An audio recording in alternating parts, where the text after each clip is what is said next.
आज जो है कर्नाटका नदाब पिंजर संघ पूरे कर्नाटक से सभी हमारे कर्नाटक के भाई बहन सब लोग मिल के आज सूर विधानसभा के यहाँ आज धरने पे बैठे हैं, क्योंकि पिछली सरकार ने हमें इस नदाब समुदाय के लिए निगम मंडली सैंक्शन किया था, मगर जब पिछले सरकार ने जो सैंक्शन किया है उसको अभी तक लागू नहीं किया है और उसको निगम को फंड भी सैंक्शन नहीं किया है, कमेटी भी फॉर्म नहीं किया है।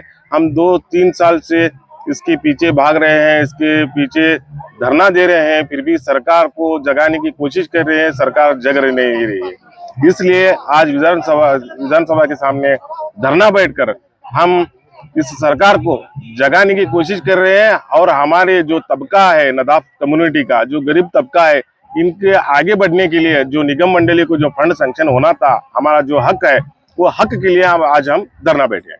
क्या कहेंगे सरकार को? हम सरकार को एक प्रेशराइज करेंगे कि जल्द से जल्द, आज हमारे सिद्धरामैया साहब की सरकार है, कांग्रेस की सरकार है, DK शिव कुमार साहब है, सतीश जारकिहोली साहब हैं, बहुत अच्छे नेता हैं। इस कम्युनिटी के जमीर अहमद साहब भी अच्छे नेता हैं, हमारे कम्युनिटी को बहुत फायदा करते हैं। तो हम प्रेशराइज करेंगे कि हम हमारे कम्युनिटी को जो फंड जो है रिलीज करके दे दें। कहाँ से आए लोग? पूरे कर्नाटक से नदाब पिंजर संघ के जो भी कर्नाटक के हैं, सब तबके के लोग हैं। आपका नाम? रहमान नदाब। ಮುಸ್ಲಿಂ ಸಮಾಜದಲ್ಲಿ ಒಳಪಂಗಡ ಆಗಿರತಕ್ಕಂತ ನದಾಬ್ ಸಮಾಜ, ನದಾಫ ಮತ್ತು ಪಿಂಜಾರು ಒಂದೇ. ಈ ಮುಸ್ಲಿಂ ಸಮುದಾಯದಲ್ಲಿ ಹೆಂಗ ವೀರಶೈವ ಲಿಂಗಾಯತರಲ್ಲಿ ಒಳಪಂಗಡಗಳಿದಾವೆ, ಜೈನ್ ಸಮಾಜದಲ್ಲಿ ಒಳಪಂಗಡಗಳಿದಾವೆ, ಬೇರೆ ಬೇರೆ ಸಮಾಜದಲ್ಲಿ ಏನು ಒಳಪಂಗಡಗಳಿದಾವೆ, ಅದೇ ತರನಾಗಿ ಇದು ಕೂಡ ಮುಸ್ಲಿಂ ಸಮಾಜದಲ್ಲೇ ಬರ್ತಕ್ಕಂಥ ಒಳಪಂಗಡವಾಗಿರ್ತಕ್ಕಂಥ ನದಾಫ್.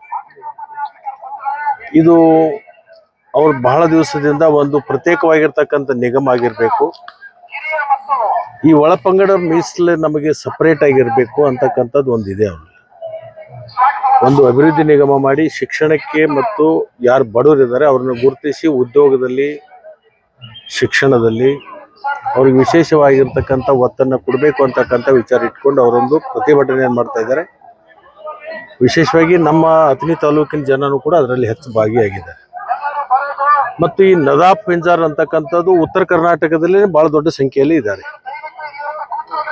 ಆದ್ರಿಂದ ಅವರು ಒಂದು ಮನವಿಯನ್ನು ಕೂಡ ಕೊಟ್ಟಿದ್ದಾರೆ, ಅದರಲ್ಲಿ ಕೆಲವೊಂದು ಪಾಯಿಂಟ್ಸ್ಗಳನ್ನು ಕೊಟ್ಟಿದ್ದಾರೆ. ಸೋಮವಾರ ದಿವಸ ಇದನ್ನು ಸರ್ಕಾರ ಗಮನಕ್ಕೆ ತರುವಂತ ಕೆಲಸವನ್ನು ನಾನು ಮಾಡ್ತೀನಿ.